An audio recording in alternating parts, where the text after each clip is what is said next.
Quando eu me transformo, o mundo se transforma. Porque não estamos separados. Eu estou lendo aquele capítulo do Shopo Genzo que se chama Shoaku Makusa, não fazer o mal. Eu li para vocês o começo do Pratique o Bem. Essas boas ações são a natureza boa entre os três naturezas. O princípio do reconhecimento do bem se difere de acordo com cada mundo. Porque é o mesmo reconhecimento que determina o bem. Da maneira que os Budas dos três tempos, presente, futuro e passado, pregam o Dharma. Ou seja, eles pregam o Dharma quando estão no mundo, no tempo em que estão no mundo. E porque o seu período de vida e o tamanho físico também dependem do tempo. E pregam o Dharma sem distinções. Isso é uma coisa importante, né? Não é que dizer assim, eu vou pregar Dharma para criança, agora eu vou falar uma coisa. Agora eu vou pregar Dharma para erudito, vou falar de outro jeito. Eu vou pregar o Dharma agora para uma pessoa assim. Não, é sem distinção. Tanto que Buda dizia, eu não falo 3 veículos, eu só falo um. Eu não falo de 3 aspectos diferentes da verdade, eu só falo a verdade.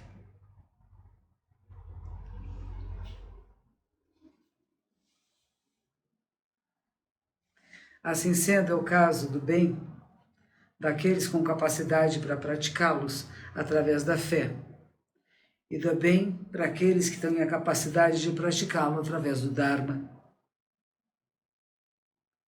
São diferentes, mas não são dharmas separados. Praticar pela fé é Shingyo no Ki. Shin de fé, Gyo, maneira de praticar a fé, né? E aqueles que praticam através do Dharma, Hogyo no Ki.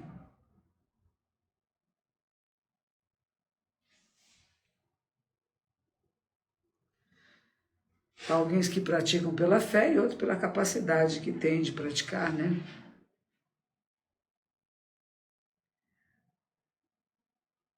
É o caso, por exemplo, do Isdavaka.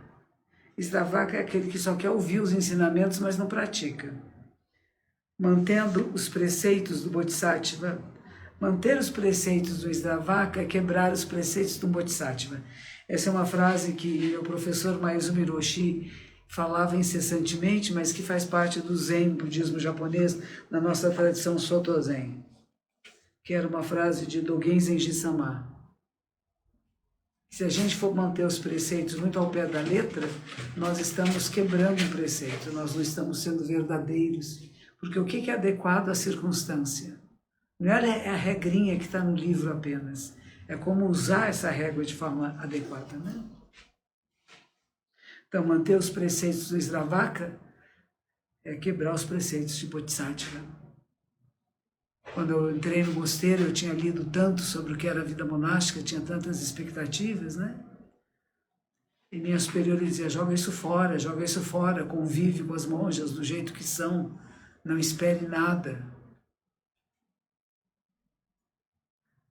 Eu sempre esperava aquele olhar romântico, né? Demorei 8 anos, interna no mosteiro, para ver a grandiosidade dessa minha mestra.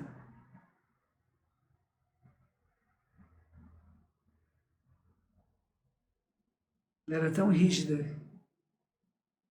que tive uma ruptura no joelho, porque eu só podia sentar em lótus.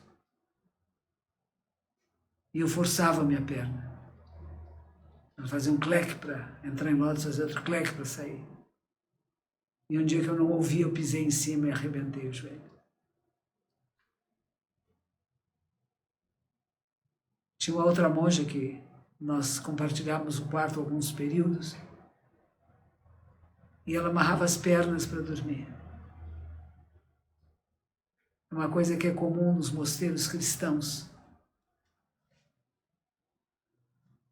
dormir com as perninhas amarradas, porque as nossas camas eram muito próximas umas das outras, para não encostar na outra. De repente, dormindo, podia esticar uma perna e incomodar alguém. Sempre essa preocupação de não incomodar alguém.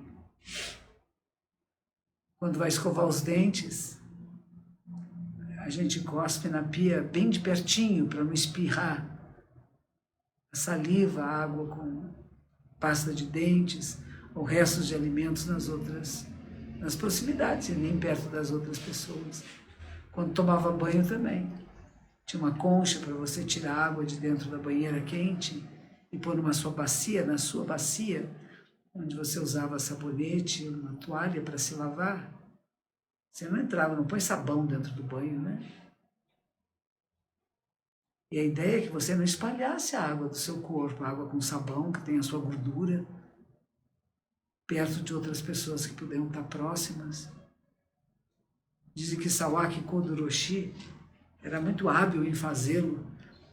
Ele sempre ficava no mosteiro em Nagoya, pertinho do nosso mosteiro. Era o templo de uma monja que ele conhecia, várias monjas que moravam ali, e como ele era o convidado, ele era o primeiro a entrar no banho.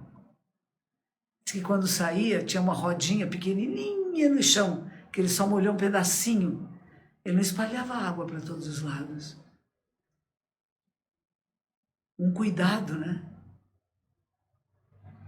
Um cuidado amoroso com as pessoas à sua volta. Boas ações não nascem de causas e condições e não cessam por causas e condições. Boas ações podem ser dharmas, mas os dharmas não são boas ações.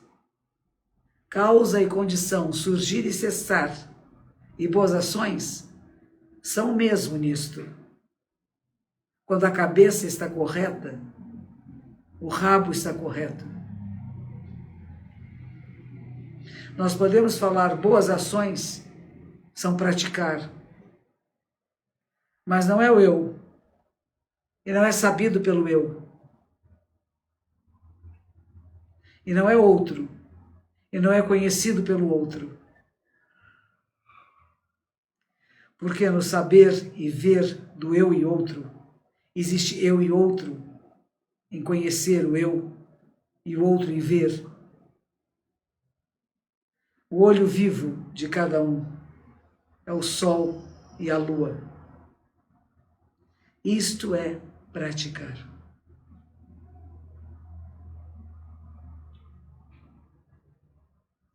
Sol e lua, myo se fala. Em yoga é hatha. Precisamente ao momento da prática, o koan se realiza. Não é que o koan foi inicialmente realizado, e nem que o koan existe para sempre. Será que nós podemos chamar isso de prática original?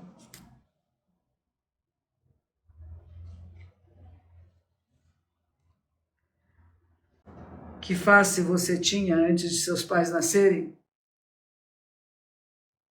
Qual o som de uma só mão? O cão tem a natureza Buda? Mu. São os koans iniciatórios, né? De dar uma historinha dessas, uma frase como essa, para o praticante diz, me traga a resposta. Ah, eu acho, eu não perguntei o que você acha. Vai sentar. Senta com isso e me traz a resposta. E quando entra na sala, se não tem a resposta, toca um sino e sai. Não tem explicação. Não tem argumentação. É você que tem que chegar lá. Ninguém chega por você. Por isso que o Mushinho hoje à tarde falou sobre isso, né? É sentar, sentar, sentar. Mas não é sentar de qualquer jeito. Como ele diz, como um grande pinheiro, como uma montanha, com firmeza, com determinação. Determinação que é para entender. Não é determinação para mostrar para o vizinho que você senta forte. Isso é bobagem. Isso não tem nada a ver.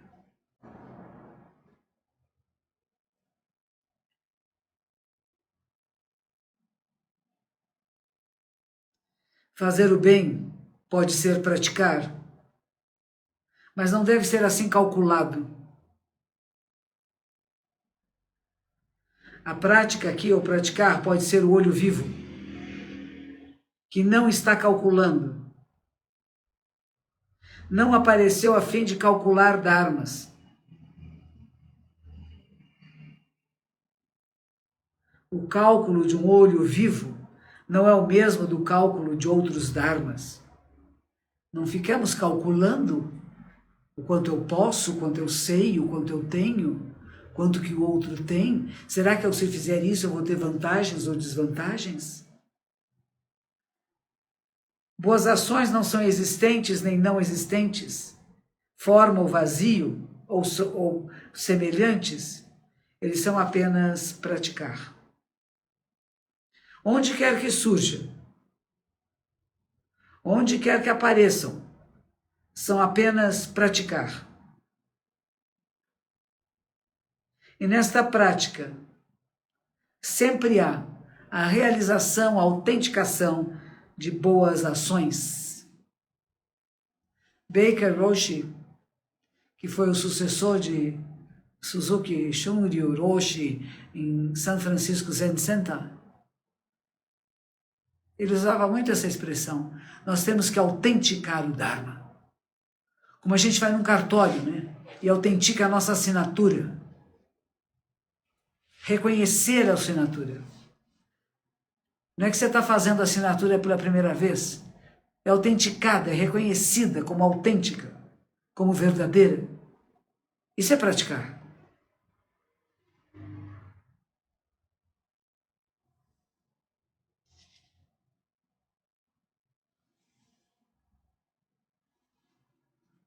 Sempre há autenticação das boas ações. Praticar pode ser um koan, mas não está surgindo nem cessando. E não são causas e condições. Entrar, viver, existir. Da prática também é assim. Quando nós praticamos uma pequena coisa boa, entre as boas ações, todos os dharmas, o corpo todo, a terra verdadeira e tudo mais, estão praticando. Que é o que a Aoyama Roshi escreveu. Uma caligrafia que ela nos deu quando nós a visitamos em julho.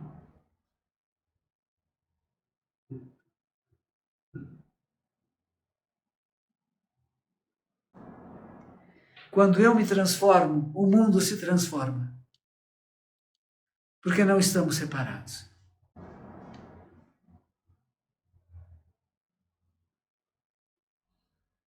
Causa e efeito deste bem é similar à autenticação de um koan. E não é que a causa é antes e o efeito é depois, mas a causa é perfeitamente completa e o efeito é perfeitamente completo. Isso em si é um koan. É um dos koans da minha vida.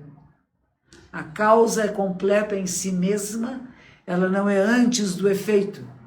O efeito é completo em si mesmo e ele não é depois da causa.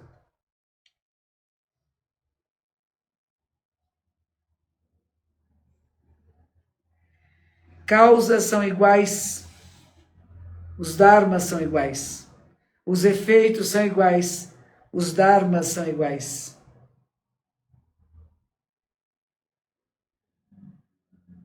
Embora a resposta dos efeitos pode ser esperadas através das causas, elas não são nem antes nem depois. Porque antes e depois são iguais. Purificar a nossa própria mente.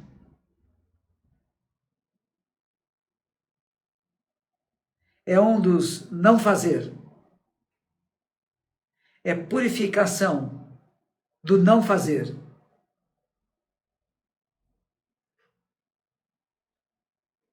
É nosso, da nossa mente comum. Nos pertence no fazer, na mente do não fazer. É a mente da prática, é a pureza da prática, é sua própria prática. Por isso está escrito, este é o ensinamento dos Budas. Budas podem ser como Sravakas,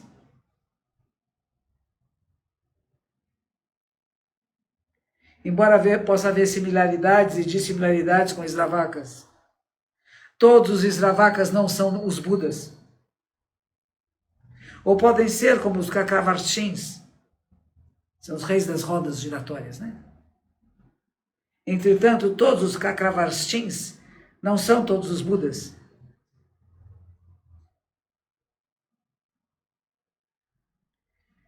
Desculpe, eu li errado aqui, não é Sravakas, é Isvaras, que significa soberano, que é usado para as divindades, as devas, né, que se chama, dos céus, de Akanishta, que é o mais alto dos céus no nível da forma na cosmologia budista. Geralmente o termo se denota Mahesvara, o grande senhor, o chefe dos devas nos céus, que na Índia é identificado com Shiva. E Chakravartin são os reis das rodas giratórias, ou seja, grandes, benevolentes governantes. Entretanto, todos os Chakravartins não são Deus Budas. Nós devemos fazer esforço concentrado e estudar tais verdades. Se não estudarmos o que os Budas possam ser,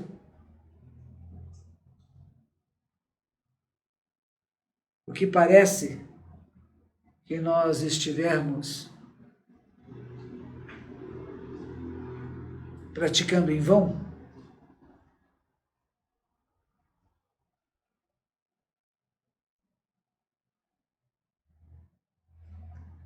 nós não seremos nada mais do que seres vivos, suportando dor e não praticando o caminho dos Budas. Um pouco sobre isso, né? Sobre esse Sesshin, sobre o Zazen. Não é só ser humano aguentando a dor. O que é Buda? Onde está Buda? Como se manifesta? Do que nós estamos falando? O que é o bem e o que é o mal? Como é que você pratica?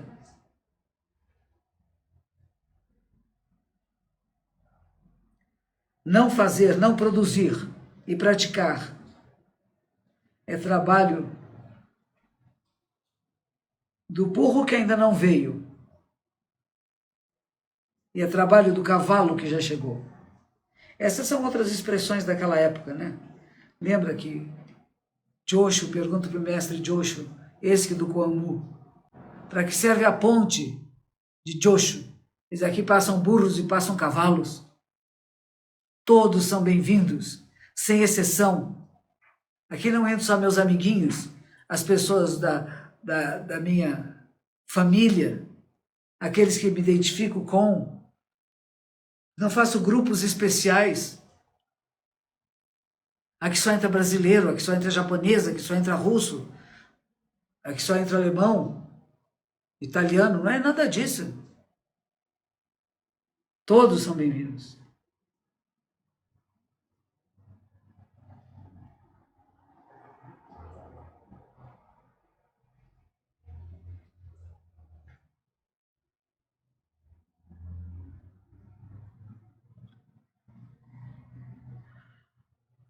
Havia uma pessoa, Beidui, da dinastia Tang, que era discípulo leigo do mestre Zen.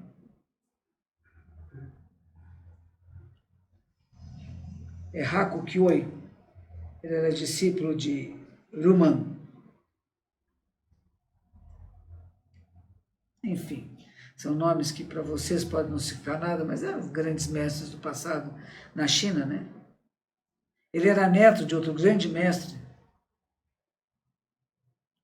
Enquanto ele era ele era leigo, né? Ele era governador de uma província. E ele visitou o mestre Zen.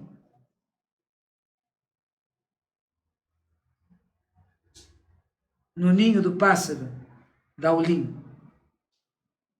E ele perguntou: qual é o grande significado do Dharma de Buda? E ele respondeu: não fazer o mal, fazer o bem. Se fosse isso, uma criança de 3 anos poderia dizê-lo? E ele responde: uma criança de 3 anos pode ser capaz de dizê-lo, mas um idoso de 80 não pode praticá-lo. E assim, ele fez uma reverência e se foi. Embora Dewey fosse um descendente do general Bai, ele era um poeta imortal, raro por eras. Disseram que ele foi um literato por 24 vidas. Ele era chamado de Manjusri. Ele era chamado de Maitreya. Não há ninguém que não conhecesse o seu sabor, o seu paladar. Não há ninguém no mundo literário que não quisesse cuidar dele, ser seu atendente, servi-lo. Entretanto, no caminho de Buda, ele era um principiante. Era um daqueles que chegou mais tarde. Quando chegava esse, não faço mal, pratico o bem, é como se ele nunca houvesse conhecido o seu significado, nem mesmo em sonhos.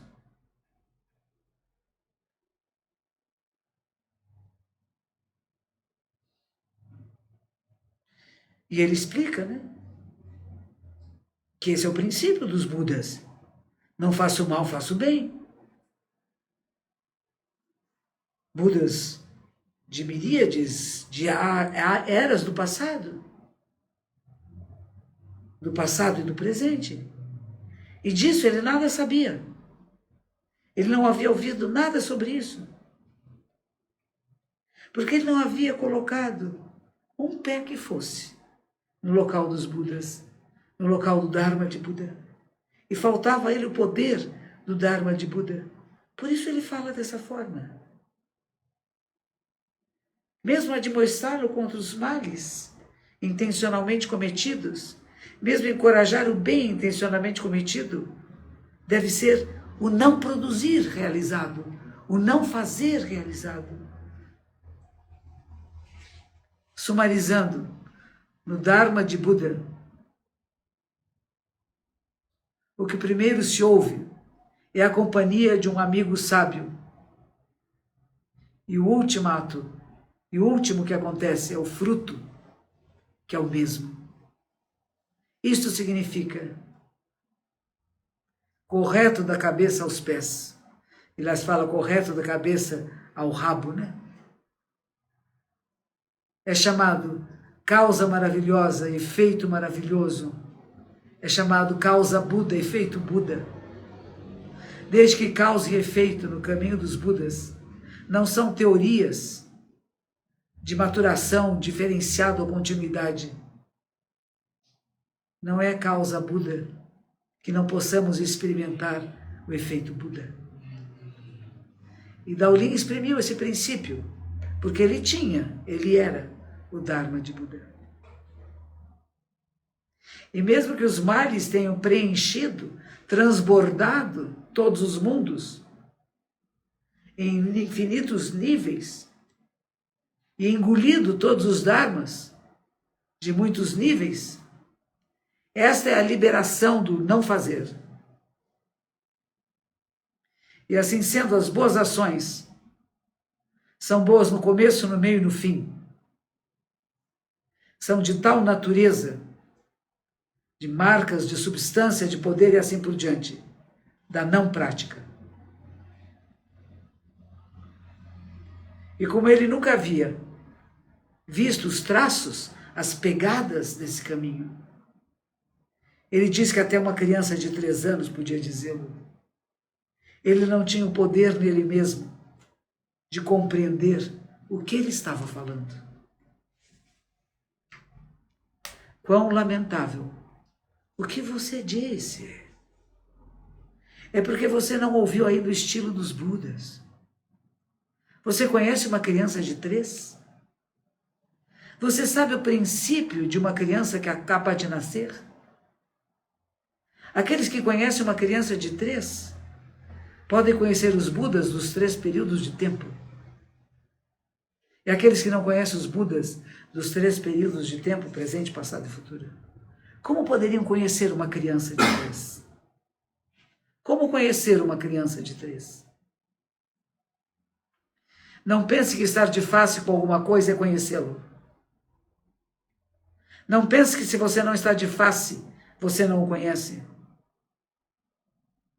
Aquele que conhece um grão de poeira, conhece todos os mundos.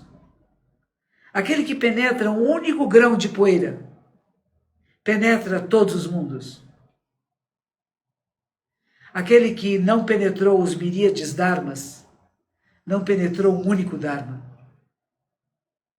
Porque quando aqueles que estudam a penetração penetram completamente, eles veem os infinitos dharmas e veem um único dharma. E aqueles que estudam uma única poeirinha, estudam todos os mundos, todos sem exceção. É de grande estupidez pensar que uma criança de 3 não pudesse falar o Dharma de Buda. Ou que uma criança de 3 diria isso facilmente. Clarificar nascimento, clarificar morte, são a causa, são o grande e único assunto, a casa dos Budas.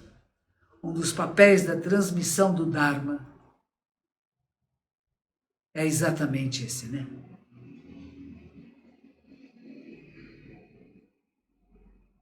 Chama Daiji, grande assunto, clarificar vida, morte. Um antigo disse, quando você nasce, você já tem o rugido do leão. O rugido do leão significa a virtude dos Tathagatas ao girar a roda do Dharma. E significa girar a roda do Dharma, falar a verdade, transmitir a verdade. Nascer, morrer, ir, vir, é o verdadeiro corpo humano. Clarificar o verdadeiro corpo é ter a virtude do rugido de leão. E esse é o grande assunto. Isso não é fácil. E assim, quando clarificamos causa e a conduta de uma criança de 3, isso ainda é uma causa maior.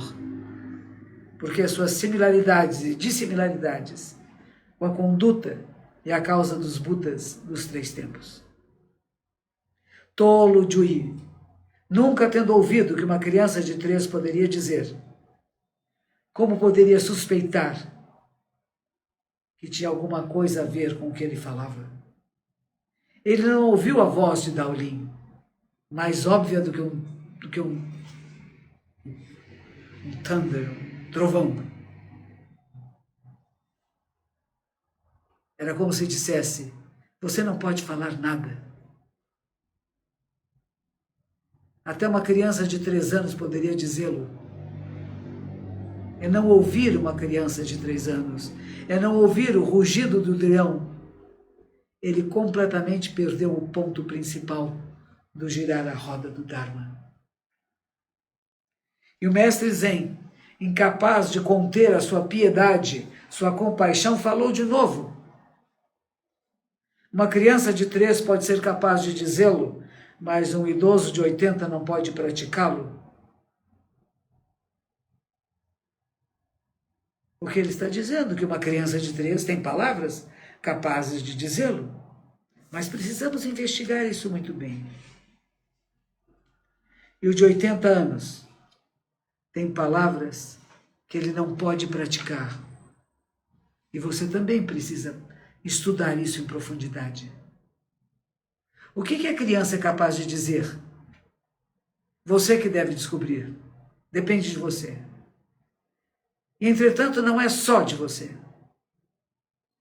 E, entretanto, não é deixado só para a criança. O que o idoso não pode praticar é inteiramente deixado para você. Entretanto, não é inteiramente deixado para o idoso. É isso que ele disse. O Dharma de Buda tem como princípio distinguir e reverenciar o significado daquilo que é, assim como é. Tesouro do verdadeiro olho do Dharma, não cometer o mal. Capítulo 31, apresentado à Assembleia de Kannon-dori Kosho Horinji Mosteiro em Uji, nos domínios de Yushu, na noite da colheita da lua, do ano do metal, do rato de sem metal, ou seja, 2 de setembro de 1240, copiado nos aposentos do seu discípulo, no dia 17 de abril de 1243, Eijô, recopiado no mosteiro de Keirin, dia 9 de agosto de 1510, Baioken. E assim é, de geração em geração, vai se copiando, vai se traduzindo, vai se informando. Não fazer o mal, fazer o bem. E é preciso entendê-lo em profundidade, não apenas na superficialidade. O que é vida? O que é morte? Qual é o grande assunto que nós podemos clarificar em Zazen? Que os méritos de nossa prática se estendam a todos os seres e que possamos nos tornar o caminho do despertar, o caminho iluminado.